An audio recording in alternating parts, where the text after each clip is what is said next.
Hi everyone, how's everyone doing? Hope you're all well. Now, before we kick off with this webinar session, if anybody's having any sort of technical challenges in viewing this session at all, either with kind of the video or the audio side of things, feel free to kind of go through the usual kind of troubleshooting methods that we all tend to go through if something doesn't work for us first time around. So if you are tuned in on perhaps your desktop or your laptop computer, feel free just to hit that little refresh icon on your web browser page now.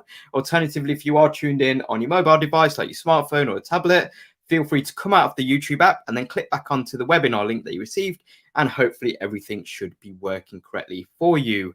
Now, if you are okay, that's good. You're all kind of you're kind of one step ahead, which is great. Something that I definitely recommend with this webinar session is to grab yourself a pen, grab yourself some paper, just so you can kind of jot down some notes.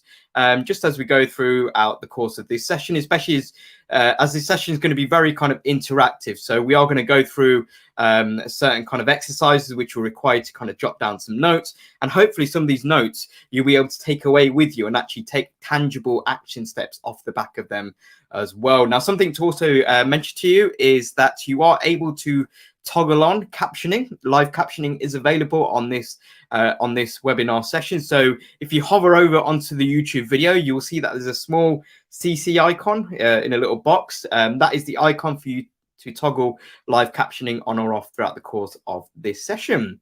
Okay, so I hope everyone's okay and geared up and ready for this session. So welcome to this Google Digital Garage webinar session, all about how you can find your career goals. My name is Rikesh. I'm going to be your webinar presenter, taking you through the course of this session, which is going to last for approximately 60 minutes. So I'll kick off with a little bit about me first. So I'm a trainer for Google's digital skills program, Google Digital Garage, as well as that I'm also a digital marketer. So I help businesses to create and to grow an online presence in order to attract more customers and clients to them. So that's a little bit about what I do. However, I didn't always used to work in the marketing space. I used to work in a completely different industry, completely different to the marketing world. And in terms of kind of the framework that we're going to be touching upon throughout the course of this session, I actually use quite a lot of elements of this framework when I was pivoting from one industry to the marketing industry myself as well. So this particular webinar session is quite sort of close to my heart because it does provide some real tangible action steps that you can take along and after this session with you as well. So that's just a little bit about me. I'd also like to introduce to you at this stage my colleague and fellow Google Digital Garage trainer, and that is Rashane. Now, Rashane is going to be our wonderful chat moderator. So you might have noticed on the right-hand side of your screen on YouTube that there is a live chat box. That is your space over the course of this next hour to drop in your comments, drop in your questions, drop in your answers to questions that you'll see on screen, as you will see questions pop up on screen. So feel free to let me know your thoughts throughout the course of this session, and a combination of either myself and or Rashane will be able to kind of pick up on them throughout the course of this session. Now, in order to type away into the YouTube live chat box, you will simply just need to sign into your YouTube account, which is very quick and easy to do. I know some of you have already been doing that already. So we've got Lynn tuning in from New Brunswick in Canada. Welcome to you, Lynn. We've got Lamia tuning in from Saudi Arabia. We've got Ganpat tuning in from Karachi in Pakistan. We've got Afs tuning in from United States. We've got Santrupt tuning in from India. We've got Kushi from India. We've got Shriyansh from India, as well as Fahmi tuning in from Indonesia as well. So welcome to you all. It's great to kind of see that we've got an international audience tuned in. I really hope that you find this webinar session useful. Now, this session on Find Your Career Goals is one of many webinars that we actually run as part of a wider Google Digital Garage webinar offering. So if you have a look down below me where I'm pointing, you will see that there is a link in the video description box below within one of those paragraphs. And that is a link to the Google Digital Garage website. And this is the website that many, if not all of you, would have used to sign up for this particular webinar session. And if you do navigate to the live training tab, you'll see that there are other webinar sessions that we are running on a variety of topics, a lot of them related to the marketing space, but we also do have career focused webinar session topics like Find Your Career Goals that we're doing now, as well as other sessions related to kind of CVs and cover letters as well. So stay tuned, be sure to kind of sign up for those other webinar sessions. They are available for you to attend at no charge. So definitely kind of get involved and sign up for other sessions. It's always great to kind of get some additional training, especially as it's kind of at no charge, and you can access it from the comfort of your own home through the power of YouTube. Another resource you'll find on the Google Digital Garage website is the online courses section, where you'll see a list of loads of different courses that you can complete in your own time at your own pace. And these are courses that are provided by Google at no charge. And with these courses, there is a course on there in particular called the Fundamentals of Digital Marketing course, which you'll see first. That will appear on that online courses tab. And this particular course is quite unique in that this course actually gives you a certificate at the end of completing that particular course. And this is a Fundamentals of Digital Marketing course, and you'll receive a certificate off the back of that from Google, recognizing that you've completed that course. So definitely check out all those resources on the Google Digital Garage website when you do get a moment. But let's have a look at what we're covering in today's session on how we can find your career goal. So in this session, we're going to be first of all looking at purpose. So we're going to be looking at why we work. Now, you might have kind of the obvious answer in your mind already, but just kind of bear with me. We're going to be hopefully kind of scratching beneath the surface first up, and actually looking at kind of, as well as kind of the obvious answer of why we work, we're going to be looking at some of the other kind of good answers, and kind of answers which really kind of give us that kind of sense of fulfillment at times, in order to actually kind of get up and get out of bed and go to work, or even if we're kind of working from home, as many of us have kind of sort of transitioned to over the years with kind of remote working as well. What's kind of the drive, what's the motivation for behind that as well. We're then going to be moving on to kind of what we've identified as kind of the framework or kind of approach, something I mentioned when I was introducing myself, and we're going to be looking at kind of the core elements that make up you finding a fulfilling job role, or you finding on a wider scale a fulfilling career for you as well. So we're going to be kind of going throughout the remainder of this session, looking at kind of that framework, that approach as well. And then we'll round off this session just looking at kind of the payoff. What kind of tangible action steps can you jot down and kind of take away with you at the end of this session? So as I mentioned at the very beginning of this webinar session, for those of you who are tuning a little bit later, feel free to have a pen and paper on hand. It's going to be quite sort of an interactive session, and it will require you to kind of jot down notes and kind of answer questions that you see on screen as well. Now, before we get into the first part of this session on purpose, I want to draw your attention to this fantastic resource. You can see here, free career certificates available from Google. So what this is referring to is Google Career Certificates. So these are flexible online training programs which are provided by Google, and if you are based in the UK and you are and you are kind of looking to improve your job ready skill sets, then you are able to undertake some of these flexible online training programs, and it works in kind of a way like a scholarship, as Google has partnered up with various UK based partners so that you can undertake these online courses for free, and at the end of that you'll actually receive a free career certificate. So you can undertake these courses at no charge, and then at the end of that you'll get a free career certificate. And the aim of these online training courses is to these training programs is to enable you to hopefully get a position, or get an entry level position rather, within kind of the area that you've chosen for your topic of choice. Now, in terms of the topics, there's a lot of kind of topics that are available at hand, and these are topics that Google have identified as being both high growth and high demand.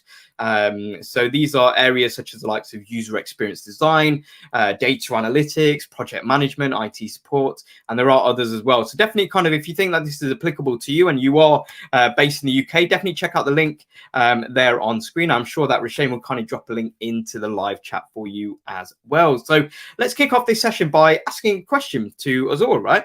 So I want you to now kind of think back to a time where you were kind of most fulfilled by a job. So it could be a previous job, it could be your current role that you might be in right now. It could be a volunteering activity that you did, or kind of an activity or a task that you carried out in general as well. Now, it doesn't have to be kind of job related or volunteering related. It could be something as simple as kind of looking after or caring for a family member or friend or whoever that might be as well. And it's just something that kind of gave you that, I mean, fulfilling or fulfilled can be quite sort of an abstract word at times. You know, you just kind of throw it out as like a buzzword, but sometimes fulfillment and fulfilling, it's very much a feeling. You've got to feel it, right? So the way that I kind of like to kind of describe fulfillment is where you get that kind of that nice feeling, that kind of warm fuzzy feeling in your heart that comes across you at times. So feel free to kind of just jot this down, and also if you are comfortable to do so, feel free to share in the live chat a time when you felt kind of most fulfilled by either a kind of your job or a task that you did in your previous job, or volunteering activity or a task. It could even kind of if you don't have much kind of working experience, feel free to kind of cast your mind back to your academic studies as well, and kind of draw upon that experience as well. Now, whilst you're kind of thinking of kind of your most fulfilling kind of experiences that you've encountered, and hopefully kind of sharing some of those in the chat as well, it's only fair if I kind of share kind of one of my most fulfilling kind of times, and one that kind of springs to mind actually, and I've had quite a few which I'm been very fortunate to experience, but one of them that actually comes to mind was a number of years ago. I was delivering a training session to a group of, I think, about 50 odd attendees, training them all about how to code. So how to create kind of simple websites, that kind of thing. And these are kind of individuals who have no knowledge of coding, and hopefully by the end of the day workshop that we ran, that they kind of went away and thought, yeah, I kind of understand this a little bit better. Maybe I can actually create a website by myself going forward as well. And what kind of left me feeling fulfilled was not only did I get kind of a lot of the attendees come up to me at the end of the session saying, thank you, we appreciate it. You know, we have more of a kind of a grasp of what coding is, which was great to hear. But also in particular, I actually got a message out of the blue by one of the attendees a couple of weeks later, who I do remember kind of speaking to him, and he did mention that he's looking to kind of get into a kind of a career within coding, and he mentioned to me that off the back of that workshop, he actually created a website which kind of became the base of his CV. So his website was like a CV. So if you click somewhere, it kind of shows experience, etc. And that was something that he actually submitted for a couple of positions, and he actually messaged me to say that he got job interviews off the back of kind of creating that as well, and that's something that kind of left me feeling fulfilled. That kind of left me kind of feeling warm and fuzzy as well. So feel free to kind of share in the in the chat as we go along. I'd love to kind of read out some of kind of the most fulfilling kind of experiences that you've experienced as we go along. It could be, you know, you might have carried out a specific task within a job role. It could be a particular kind of volunteering activity as well. It could be that you are caring for a family member, and that kind of gives you that kind of sense of fulfillment and kind of that warm kind of fuzzy feeling as well. So feel free to kind of share this in the chat as we go along, and I'd love to kind of read out some of those a little bit later on. Now, you might be kind of wondering, Rikesh, why we kind of kicked off with this question? Well, the reason why we kicked off with this question on this webinar session on Find Your Career Goals is because of this statistic here that you can see here on screen, which is that 3 out of 10 workers in the UK do not believe that they have good prospects for career development. Now, that's something that actually makes me quite sad. And I'm sure kind of these figures might be kind of slightly different in different parts of the world that some of you might be tuning in from as well. But it does kind of make me sad, because working and kind of being in a career is a large chunk of our lives. It's been estimated that we spend a third of our lives working. So if we're spending a third of our lives doing something, we want to make sure that we have kind of good prospects, or we believe that we can kind of climb that kind of proverbial career ladder. And 3 out of 10 workers in the UK do not believe that they have that as well. So ideally, I want that figure to be kind of 0, or ideally kind of 1. If it does need to be a statistic, I'd rather it be 1 than 3 out of 10 workers in the UK. I believe it's kind of been estimated that another third of our lives we end up kind of sleeping as well, and then the other third is for kind of leisure, or if you're anything like me, you probably end up watching episode after episode after episode of your favorite television show on a streaming service provider, perhaps as well. But a third of our lives that we spend working is quite a considerable chunk of time. So we want to feel that we are getting kind of those fulfilling experiences, we're getting more and more of them, or as many as possible, either on a day-to-day basis or just kind of sporadically sprinkled out throughout our career or throughout the job that we're doing as well. So just kind of picking up on some of your most fulfilling experiences here. We've got a comment here from Lamia, who's mentioned felt very fulfilled recently when an observation I made in my job helped my company fix an internal problem and avoid a heavy penalty by governing authorities. Yeah, that's it's kind of that sense of accomplishment. You can kind of rephrase it slightly towards that, but all of that means, all of it, all that it essentially means is that you kind of get that kind of good feeling. You're like, yeah, I did something good. You know, you even like non-verbal body language, your shoulders kind of go back a little bit as well, because you're kind of a little bit more kind of confident. You're kind of standing taller, I guess, as well. Santarupt has mentioned was very fulfilled volunteering in the Landmark Forum, and when I had cracked an exam as well. Yeah, absolutely. You kind of get that sense of fulfillment, sense of accomplishment as well. I know I've had that before where I kind of go into an exam hall and it's a really tough exam. And I know that I just got to pass. And then when you do pass, you think, oh, wow, that's actually incredible, achievement. I've actually feel quite fulfilled off the back of that. I'm glad that I spent, hours and hours upon end kind of studying in the library, for example, as well. Afs mentioned helped in a natural disaster that flooded a whole city, and going and helping cleaning and serving food is pretty fulfilling. Yeah, helping others. Absolutely. So yeah, you mentioned that phrase there, Afs, of helping others. I think that's a really crucial point. And that's something that we'll touch upon a little bit later in this session as well, because it's very important, because helping others sometimes is a really great way of giving us a sense of accomplishment, giving us a sense of fulfillment as well, and sometimes gives us a sense of purpose as well, going forward as well. And Gunther has mentioned was feel fulfilled when I make people laugh. Yeah, absolutely. I think it kind of goes with that kind of age-old phrase of laughter can be the best medicine at times as well.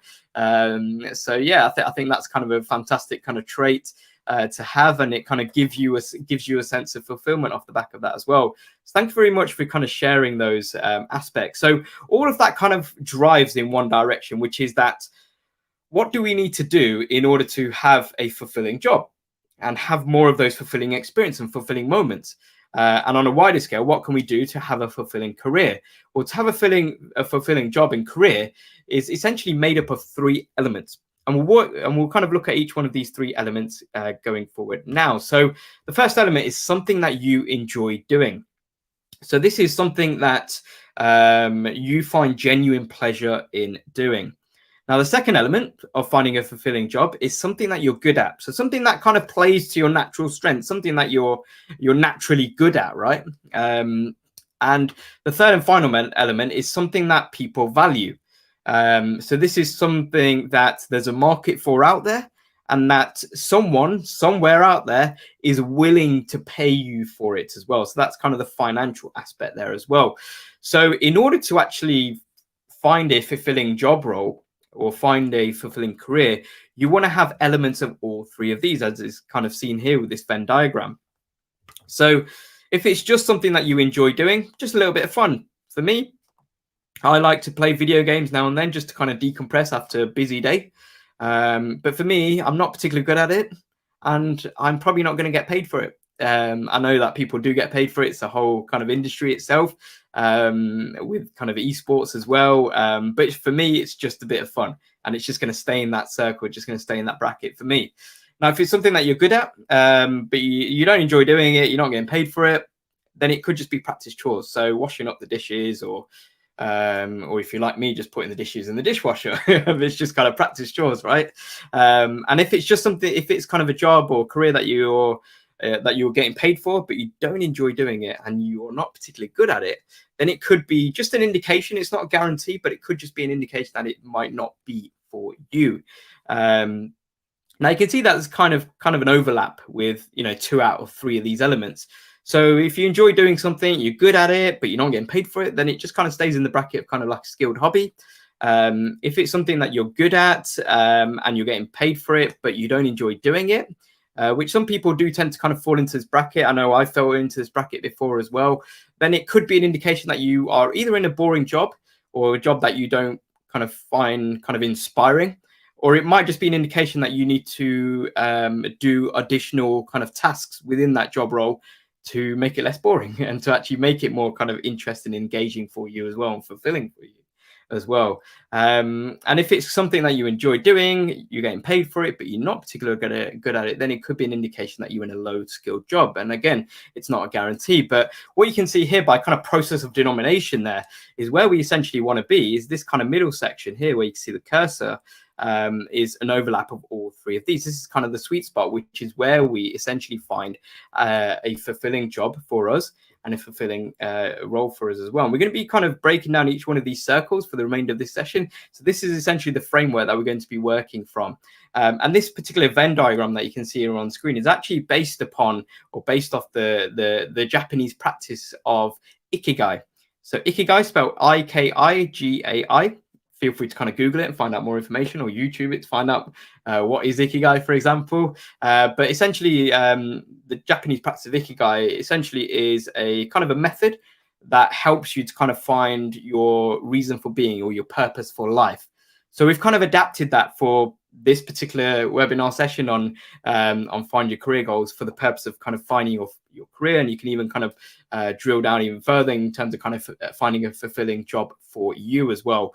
So we're going to be working through each one of these circles for the remainder of this session in turn. And hopefully by the end of this session, you'll have more of kind of a clear idea with each one of these elements, and you'll have kind of tangible action steps that you can take at the end of this webinar session going forward as well.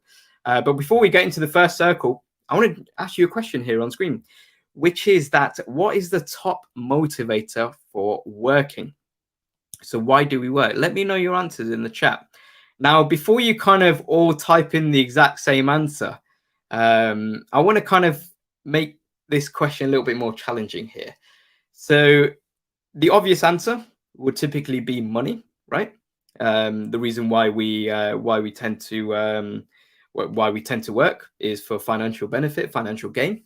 But let me take that off the table for a moment and kind of scratch beneath the surface, because so King Kong's also mentioned, yeah, money is the ultimate motivator. But if we scratch beneath the surface here, King Kong, and can actually look at, well, let's take money off the table. So let's say we've got enough money for, I guess, kind of the base necessities that we need for things like maybe food, shelter, water, whatever we kind of need as kind of a baseline. Let's say we've got enough money for that.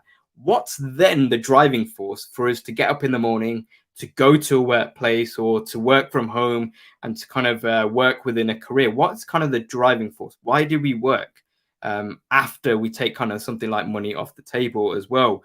So just picking up on some of your comments here. So Afs has mentioned supporting family. Absolutely, that kind of comes into the financial aspect, so it might kind of come from that aspect there. Sand Troops has mentioned fulfillment at the end of the day. Yeah, we've just been speaking about fulfillment. Absolutely there. So I think that's kind of that sense of accomplishment, sense of fulfillment, that you've kind of done something which is, great, or you've kind of made a contribution to society, I guess. You could kind of phrase it that way as well. Abdul's mentioned satisfaction. So yeah, feeling better at the end of the day. Absolutely. Abdul as well.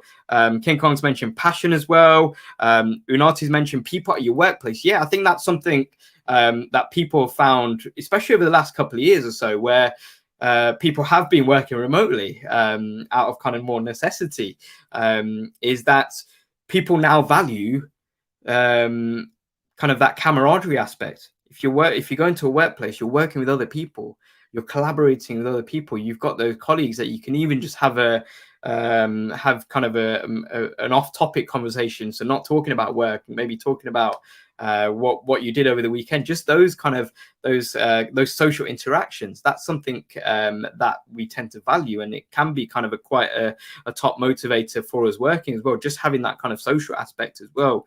Lamia's mentioned a good environment that promotes growth, offers support, and rewards accomplishments as well. So thanks very much for all of those. You mentioned kind of 3 motivating factors at work, and you actually mentioned one of those when you mentioned kind of rewards accomplishments. So there's loads of kind of top motivating factors for working. You've all kind of mentioned some of them yourself, some of them yourselves, and you're not wrong. But what I want to reveal to you here is I want to reveal to you, this is just kind of based upon kind of a study of kind of a cross section of people, asking them this very question: what is their top motivator for working? And what the kind of the general conclusion, the general answers was recognition of work. And this is just kind of getting that pat on the back and saying, you know, job well done. It could be that, it could be, you know, you could be recognized for your work in different ways. So it, you know, if you kind of work in the creative arts industry, it could be that your painting gets commissioned, or you get commissioned to do some artistic work, or if you're kind of working in kind of more of a corporate environment, it might be like, oh, you're getting a pay rise. That's recognition of your work as well. Or another recognition is that you get a promotion, or it could just be something as simple as your boss, so your superior, is just saying, "Job well done. You're doing great. You're on the right track. You're on the right lines. You've grasped everything that we needed you to grasp for this project or task or whatever as well." And that's something which sometimes we tend to take for granted, getting recognized for our work. But a lot of the time, that's the reason why many of us look to move from workplaces, because we're not getting that recognition. We're not kind of feeling the love. So it's important just to kind of be aware of this aspect as well. And many of you also kind of mentioned this in terms of your kind of responses going forward as well. Just picking up on a comment here from Gumper has mentioned, this is difficult for me to know what is top motivator at work. Maybe people who like my work will motivate me. Yeah, absolutely. Yeah, and that kind of comes into recognition at work. Those people that like your work, they're going to recognize you for the work that you do, and that kind of gives you that confidence boost as well. So thanks very much for all those comments and questions. Now I can't see any questions that have come in at this stage, which is fine, because you've all been kind of getting involved and kind of answering questions that we've seen here on screen. So let's actually roll into the first element of this framework, and the first circle, which is that blue circle of something that you enjoy doing. So what I want you to do is, if you haven't yet done so already, grab yourself a pen, grab yourself some paper. Or if you're kind of very digitally minded like me, feel free to kind of use a note-taking device, which you might be more comfortable with, rather than kind of the tried and trusted method of a pen and paper. Because what I want you to then do is, with that paper or that screen, I want you to just draw a line straight down the middle of that screen, so that you've got two columns. You've got a left column and you've got a right column. So once you've done that, let's actually go into this exercise here. Now, I'm going to be showing you on screen in just a moment a list of 8 phrases. So what I want you to do is actually pick out from the list of 8 phrases that you'll see in just a moment of things that you enjoy about working. Now, again, if you don't necessarily have that much working experience, feel free to kind of draw upon the experiences from your academic studies and think about, what would I potentially enjoy about working. Now I want you to kind of select at least 3 out of the 8 that you see here on screen, and jot this down in the left hand side column of your page. So these are the 8 phrases, and these are kind of these aren't kind of generally these aren't kind of phrases that have been kind of just generally put together. These are actually kind of tried and tested kind of phrases, which, if you think, oh, I enjoy this about work, or I enjoy that about work, the chances are it will fall into one of these 8 categories here. And this is kind of based upon the work of a Professor Edgar Sheen, who's been working on kind of these phrases since kind of the 1970s. So it's been around for a while, and it's been kind of refined over the years. So jot down, you might want to jot down all 8 of these if you think that I enjoy all of these kind of all 8 of these elements about working. But chances are there's maybe 1 or 2 at least that you might not enjoy. So for me, if I kind of go through this exercise with you, the things that I enjoy about working, so I enjoy secure and stable work. Having ideas, probably not for me. I'm not really that much of an ideas person. I enjoy helping others. I enjoy working independently. I enjoy having a work-life balance. Being an expert, yeah, I enjoy that aspect. Organizing people, yeah, probably I kind of enjoy that. And maybe solving problems, maybe not so. I'd rather not have problems in the first place. But yeah, I'm not usually kind of someone who enjoys the problem solving aspect of work, even though I do it. So for me, I've kind of selected quite a few of them, kind of 6 out of 8, I think, there on screen. But I want you to jot down at least 3 of them, because what we're going to go through now is I'm going to be showing you this list of 8 phrases. If you've not had a chance to kind of jot them down, I'm going to be showing you that list once again. And what I want you to do is actually jot down a little number 1, a 2, and a 3 beside your top 3. In terms of number 1 being the thing that you enjoy about working the most. So I'll show you the list of 8 phrases again on screen here, and I'll show you kind of my top 3 things that I enjoy about work. So for me, number 3, I enjoy working independently. Number 2, I enjoy a work-life balance. I enjoy having that. And number 1, I enjoy helping others. That's my kind of that's the thing that I enjoy the most about working. Remember, we're kind of taking money off the table here as well, which is in line with what we were discussing earlier on with the previous section and question. So just give me kind of your 1, 2, and 3, and feel free to share in the live chat what is your 1 to 3. So be sure in the live chat, when you kind of drop in your 3 in, be sure to kind of number them 1, 2, and 3, just so I can kind of read some of them out. But yeah, I mean, it's going to be different for everyone, right? So some of you might not have helping others as number 1. Some of you might have solving problems. Some of you might kind of enjoy that problem solving aspect of work the most. So feel free to kind of share this in the chat in terms of things that you enjoy the most about working with your 1, 2, 3. Now, you might be wondering, Rakesh, what are we doing with the right-hand side column? So with the right-hand side column, I'm going to be showing you the list of the same 8 phrases again on screen here. But what I want you to do, the difference here with the right-hand side column is I want you to jot down the things that you either do now as part of work or things that you have either done previously for work. Now, this is not things that you enjoy about working. These are just things that you've experienced, you've done. You've had that kind of that exposure to some of these phrases that we see here on screen. So there's the kind of the list again. So for me, I've had and do have secure and stable work, having ideas, and probably that's something I probably kind of have gone through. So I could probably say yes to that.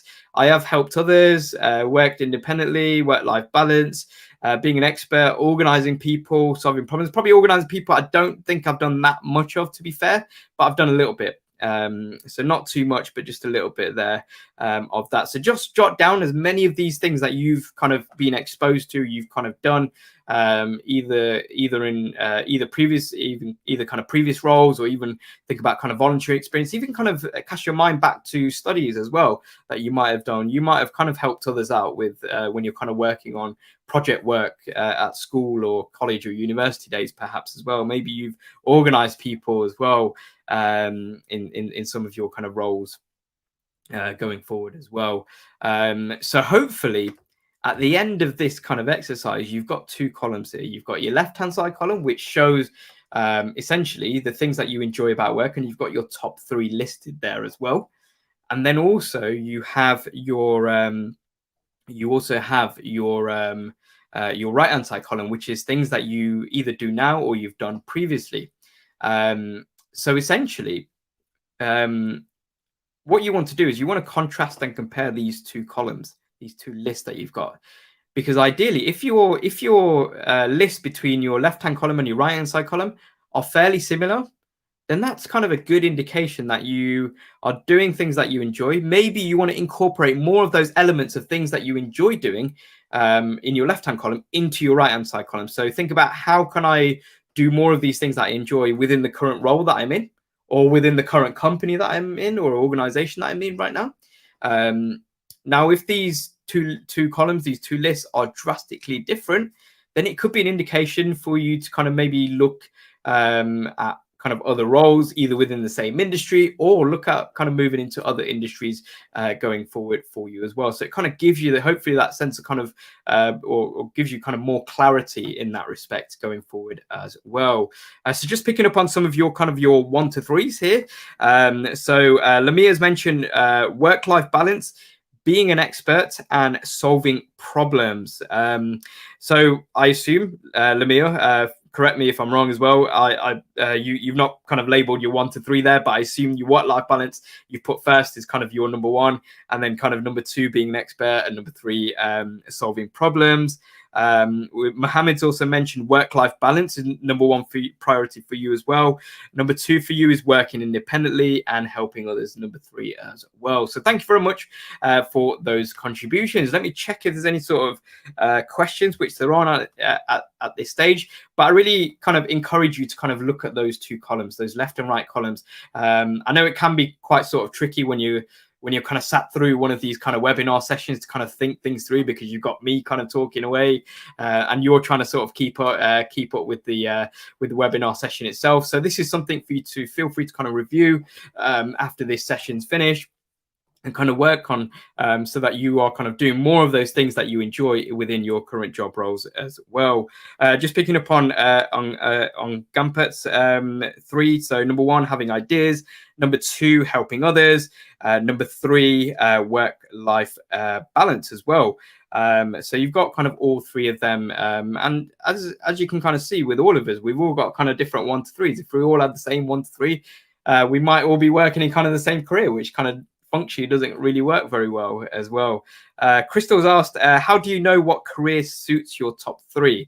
So we're going to be working through each one of these elements. Remember, Crystal, this is just kind of one element of finding a fulfilling career for you. And you might kind of get to the scenario, maybe at the end of this webinar session, you think, this is the career industry that I want to go down. But maybe a couple of months later, you think, I thought it was this, but I've got more clarity now that I've gone down this path. And that kind of allows me to maybe kind of pivot slightly into a slightly different direction as well. So we always want to kind of stay quite sort of open-minded and not just think, oh, we're going down one career path, that's it, we're going kind of tunnel vision. We want to always kind of stay open to kind of opportunities that do arise as well. So thanks very much for that question there, Crystal. So let's move into kind of the second element, this second circle here of finding a fulfilling job and finding a fulfilling role for us. And this is something that you are good at. So this is something that plays to your natural strength. So if I was to ask you right now, what are you good at? Just a very blunt and straightforward question. What are you good at? It's quite a tricky question to kind of answer, right? And even I've been asked this before. I'm like, what should I say? I'm trying to sort of wrap my brain around this and think, oh, what sort of clever or nice answer can I give for this? And that's what we're kind of looking at here, is we kind of internalize and look for the answer. Our first port of call, if somebody asks us, what are you good at, is to ask ourselves, what am I good at? So keep that in mind, because I want to kind of introduce to you something known as the Dunning-Kruger effect. So the Dunning-Kruger effect is actually named after 2 social psychologists, both with the surname Dunning and Kruger respectively. I'm not sure of their first names, but I'm sure if you Google it, ironically, you'll be able to kind of find that and kind of read a bit more about this effect. But the Dunning-Kruger effect essentially describes how us as humans are notoriously awful at knowing what we're good at and what we're not good at, which actually flies in the face of what our natural assumptions are. Because I asked you, right, if I was to ask you what you're good at, our natural kind of recourse would be to ask ourselves, ask our kind of internal kind of mind, what am I good at? Think back to previous experiences as well. So let's actually have a look at this kind of Dunning-Kruger effect kind of played out, and what kind of the effect kind of found. So we're going to be using kind of an example here of learning a skill, which is how to sing. So you can see here, there's a graph on screen here.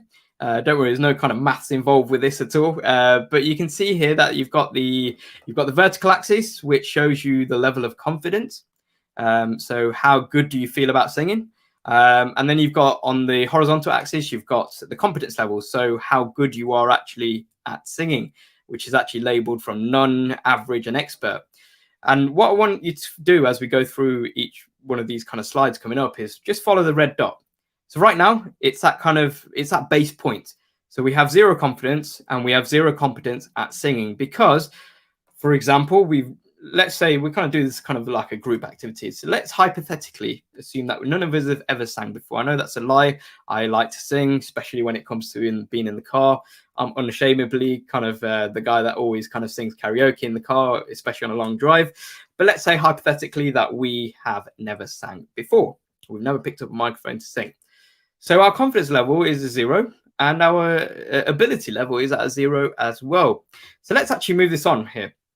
And let's say that all of us who are on this webinar session, we all kind of go to kind of a karaoke place. We all go out for lunch. We go to a karaoke place. They've got microphones. They've got the karaoke machine. They've got kind of the TV screens with the lyrics on there and everything. And we all have a go. We all have a go. We kind of pick our favorite song. I'm there kind of singing Adele or Ed Sheeran and that. And we sing our hearts out.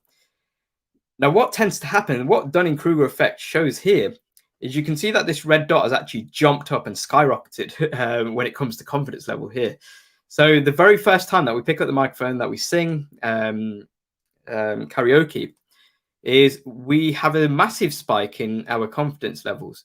So the Dunning-Kruger effect here explains how we tend to overestimate our abilities within this instance. Just because we kind of push past that fear barrier, just because we do something for the very first time, we think we're amazing. It's a little bit like if you've ever learned to kind of play the guitar and you learn how to do one chord change. I know when I was kind of, I think about 15, 16-year-old, I was trying to kind of learn how to play the electric guitar. And I think I learned kind of 1 or 2 chord changes, or kind of 1 or 2 kind of elements of an intro for one of my favorite songs at the time. And I thought, wow, I'm amazing. I'm going to pick this up very quickly. And I didn't really follow through on it. And I kind of totally forgot about kind of learning the guitar, and I've never picked it up once again. But when you kind of do something for the first time, it could even be that you do kind of a simple sum on a spreadsheet. You think, wow, I'm amazing. I know how to kind of operate this spreadsheet software. Fantastic. We do something for the first time and we think we're amazing just because we push past that fear barrier in general. And that's where this confidence comes from, or essentially this is where this false confidence comes from, because you can see on the horizontal axis, our confidence level hasn't jumped or kind of moved along very far. It's gone from none to slightly competent because we've only sang for the very first time. So in this instance, the Dunning-Kruger effect indicates that we tend to overestimate our abilities. Now we move this on a little bit more, and let's say we all had a great time at karaoke, and we decide, let's actually take this up a notch. Let's actually have some singing lessons. So we decide, right, let's all have singing lessons twice a week to learn how to sing in tune without kind of breaking any of the windows in sight. And we can now kind of sing in tune. We're a bit more kind of accomplished, not just with kind of holding the mic, but even things like our breath work as well, which is great. And what you can see here is that we're now at average confidence level. We're actually an average singer, which is great. So we've kind of moved on from just being a one-off karaoke singer. We're actually an average singer in general in our own right. However, you will notice that our confidence level has actually taken a hit here, and it's actually come down, because naturally, if you think, right, the more that I sing or the more that I do a particular skill, that red dot is just going to carry on going that kind of upward kind of trajectory, and it's just going to kind of skyrocket and skyrocket, because our confidence level is actually starting from a great base point from the first time that we actually sang. And that's not necessarily the case. And this is where the Dunning-Kruger effect explains how we tend to underestimate our abilities here. So this doesn't come from a place of kind of false modesty where people say to you, you're really good at something like Lamia or Gamper, you're really good at singing, you should be doing this professionally. And you're just thinking, you're just saying to them, no, I'm not that good. But secretly you're thinking, yeah, I should be headlining festivals right now. It doesn't come from that kind of false modesty place. What it comes from is, when we get to this stage, when we're learning something new, is we don't really know, we don't really kind of appreciate how far we've come, our journey to get here.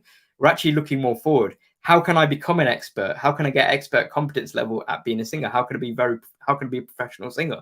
So you're looking more forward than kind of looking back and kind of appreciating the journey that you've been on as well. So we tend to underestimate our abilities in this instance.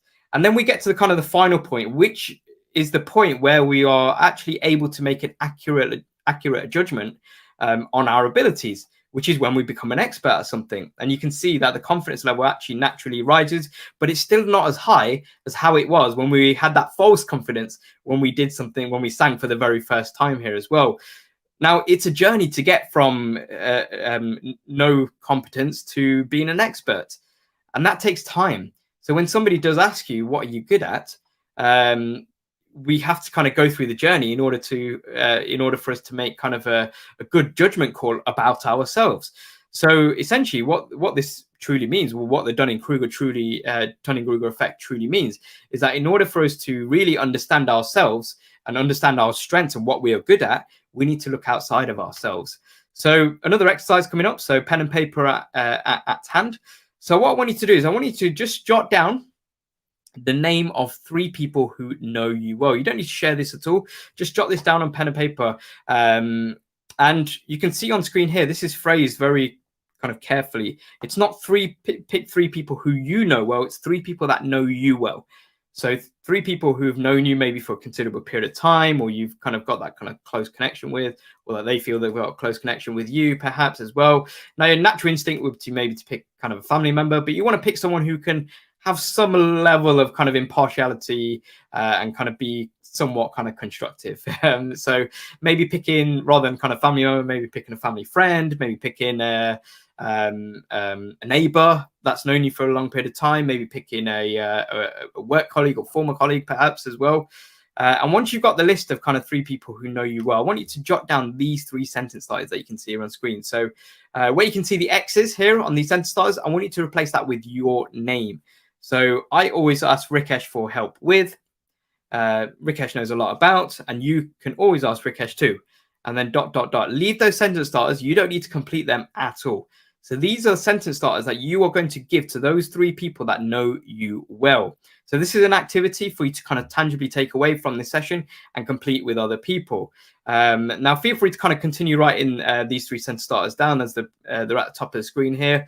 But you can see some examples here on screen. Now, I don't want you to jot down any of these. This is just kind of base examples that they could give, that other people could give. But what I want, or kind of to get the most benefit out of this exercise, is essentially that you want to get organic answers from those 3 people that know you well. So just give them these 3 sentence starters. Say, look, here's these 3 sentence starters. I've been through a find your career goals webinar session today, or whenever you send this off to you, one of the people that know you well. This is an exercise that I'd love to kind of do with you. They might think you're a little bit strange for kind of asking these questions, but if they say anything, just say, you know, Rikesh, the webinar presenter, was asking for me to kind of go through this process. So feel free to kind of put that on me, but go through this process, because it's going to be really rewarding to actually find some of the answers that come through to you. Now, with these answers that you do get coming back, naturally you'll find a trend with maybe 1 or 2 or more of the responses that you get back from each one of these 3 people that know you well. And once you kind of find these trends, these are the things that you are naturally good at, because we're actually getting that kind of affirmation from other people to say, yeah, Rikesh, you're good at this. And I'm not just saying it, but other people that know you well are saying that too as well. Especially kind of in line with what we looked at before, where we naturally can't trust ourselves to know what we're good at, what we're not good at, until we get to that kind of expert level as well. So it's always nice to kind of get that that perspective from outside of ourselves as well. So definitely something to take away with you as an exercise, and kind of complete with each one of those 3 people that know you well going forward. Okay, let's have a quick check-in to see if there's any sort of questions or comments at this stage. I can't see any questions coming in at this stage. If there are, feel free to pop them in the chat, and either myself or Rashane will be able to pick up on them as we go along. So let's round off this session with the final element of finding a fulfilling job and or career on a wider scale, which is something that people value. So this is something that there's a market for out there, and that someone somewhere will be happy to pay you for, or pay you to perform, to do, or something. Now, before we kind of have a look at some of the questions to kind of jot down off the back of this final element, this final circle, I want to kind of just show you a few kind of case study examples of individuals who have kind of gone through this 3-step, this 3-circle framework process that we've gone through here. So we've got Abby's story here. So Abigail, so Abby worked in technology at a large entertainment business, but then changed her career to focus on baking cakes. Abby's Pantry started in London and has now moved to Edinburgh. So Abby went through this particular process. So something that Abby was good at doing, or enjoys doing, sorry, before we even get to that. So something Abby enjoys doing was baking cakes. So that's that blue circle, something that she enjoys doing. The second circle is something that Abby was good at, was baking cakes. And the reason why she was able to kind of get that that kind of confidence from knowing that she's good at baking was from external sources. So her friends and family would say, yeah, you know, fantastic cakes here, or fantastic pastries you made here, Abby. But also she'd take these baked cakes into the office as well. So her colleagues would say, yeah, Abby, you know, you should be doing this professionally. You know, we need to sign you up for the Bake Off show, for example. You know, those sort of comments that come in. And off the back of that, Abby decided to kind of take a leap of faith, I guess, with deciding to actually set up Abby's Pantry, to kind of do this kind of professionally as a business herself. So she's kind of gone through all three of these elements that we've seen in turn. Now, another kind of entrepreneurial kind of style kind of story is Claire and Rachel's story here. So Claire and Rachel both, you know, used to work in completely different backgrounds themselves. So Claire was a barrister, Rachel was a sonographer. So I believe it's the people that do kind of X-ray scans in hospitals. But what they decided to do was join forces, set up a website called How Do I Do?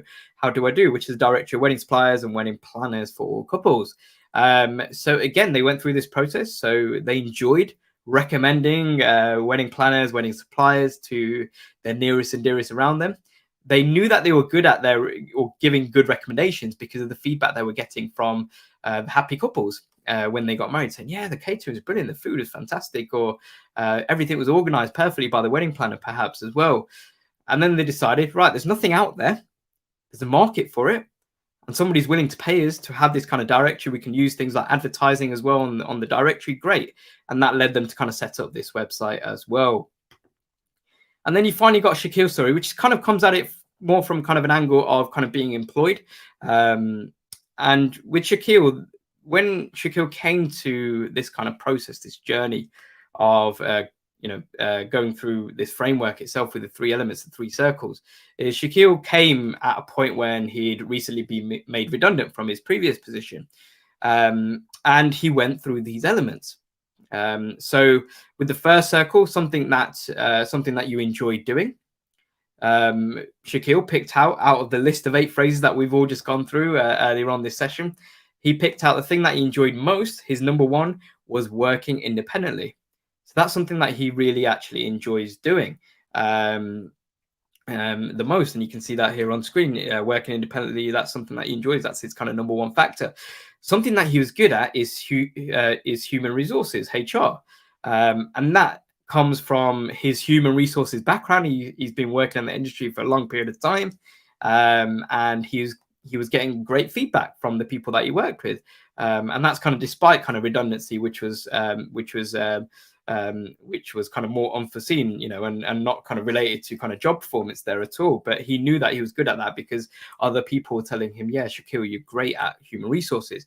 And that kind of led him to become a HR consultant, which allows him, through kind of the consultant part, allows him to work independently, albeit through kind of an umbrella company. So he's got that kind of that safe and secure and stable work going for him as well. And you can see that, working through each one of these elements to become a HR consultant, he's been rather kind of successful through kind of starting up a hashtag on LinkedIn. He's grown a large kind of connection base, which now help him on LinkedIn to find clients as well, which is great.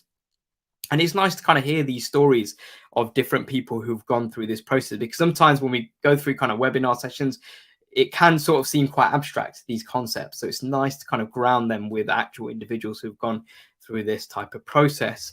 So what sort of questions should we sort of ask with this final element here of who would value what I'm good at and enjoy? So we want to think about kind of these 3 questions here on screen. So which job or professions or industries, if you want to kind of phrase that in another way as well, requires the skill set that you have.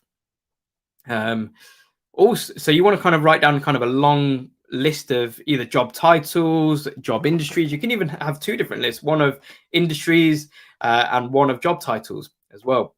Then you can write out another list talking about and kind of thinking about which businesses could use your skills. So write down different companies from the big kind of blue chip top tier companies that you'd maybe love to work for, and kind of work down to maybe more local companies or startup businesses as well that could really do with your skill set as well. So I want you to kind of really kind of spend a lot of time and kind of focus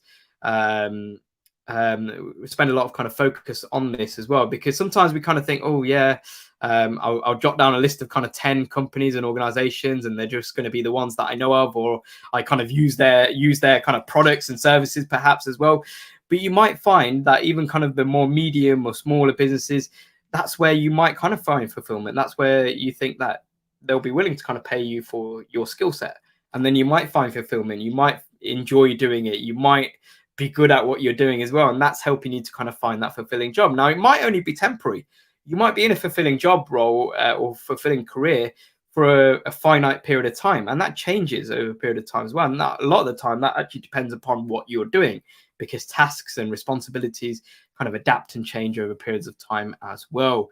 And the third question here is thinking about kind of the value as well. So which kind of groups of people, which businesses, which organizations will be able to pay you to kind of do or carry out your skill set as well. So that's kind of further refining that list of kind of businesses that you kind of jotted down as well.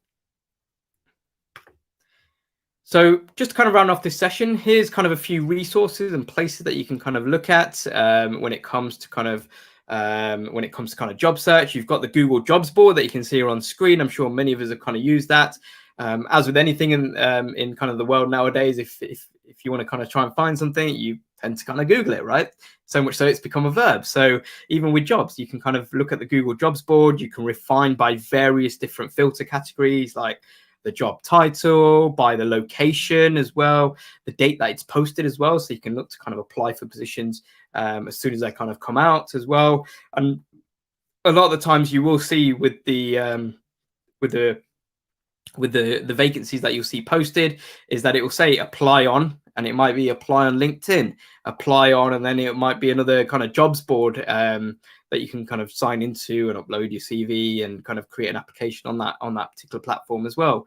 And you can kind of read the job description first and foremost, see whether this is something that you're going to be able to enjoy and something that you've got kind of the skill set to kind of utilize with that particular position as well. Now you've got LinkedIn as well, fantastic place to find jobs. A lot of recruiters are on there. It's a fantastic place as an individual to put yourself in the shop window. I know years ago when I was working in a different industry, I actually got headhunted for the very first time in my career, and it was a wonderful feeling when other people reach out to you with a position or with a view to kind of with a view for a position for you just to kind of interview, and I really kind of enjoyed that aspect. So it's a great place. You can create yourself a profile, LinkedIn profile at no charge as well, which is fantastic.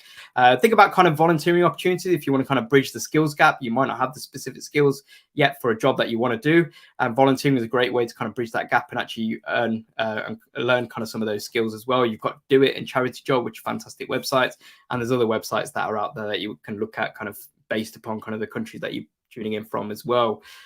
Just to round off this session, feel free to kind of jot down some of these sentence starters and kind of fill in the blanks for yourself. So today I'm going to and create some action steps off the back of that as well. Next week I'm going to, this month I will have, this year I will have as well. So there's a lot of kind of action steps that you can kind of take off the back of this as well. So let's have a final check here, check in with questions. We've got final quick question here from Gumpert, who's mentioned, I'm a student of CS, I believe computer science, that's correct, third year, but I don't feel good in coding. I don't feel anything fun in this for myself. What should I do? My advice, just personally, is just try different things and you'll find something that you enjoy. I think sometimes the fear or the fear kind of barrier gets in the way, and we kind of just stop and we just freeze rather than actually trying different things and seeing which works, seeing what we enjoy, and gives us contrast in terms of what we don't enjoy as well. So it's always nice to kind of try different things. Thanks very much for that question there, Gumpert. So let's round off this session looking at our next steps. Definitely check out the Google Career Certificates resource if this is applicable to you. You're based in the UK. for these free flexible online training programs designed to earn you free career certificates available from Google. So I hope that you find this session useful. If you did, both myself and Roshane would appreciate a little bit of feedback. We've got a feedback form link, which is on screen here. And I'm sure that Roshane will kindly drop a link to this in the live chat for you as well. Feel free to also share your experience on how you found this webinar session. If you're going to share your experiences on something like social media, feel free to include a hashtag that you can see on screen here, which is hashtag Digital Garage. Feel free to also have a look at the link in the video description box below. Sign up for more webinars using Google Digital Garage website. So remember, it's the Fundamental of Digital Marketing course on the online courses tab, which is the course that upon completion you will receive a certificate at no charge, recognizing that you've completed this course, that you completed that course as well. So apart from that, I want to say a massive thank you to Roshane, who I'm sure agrees has been a wonderful chat moderator.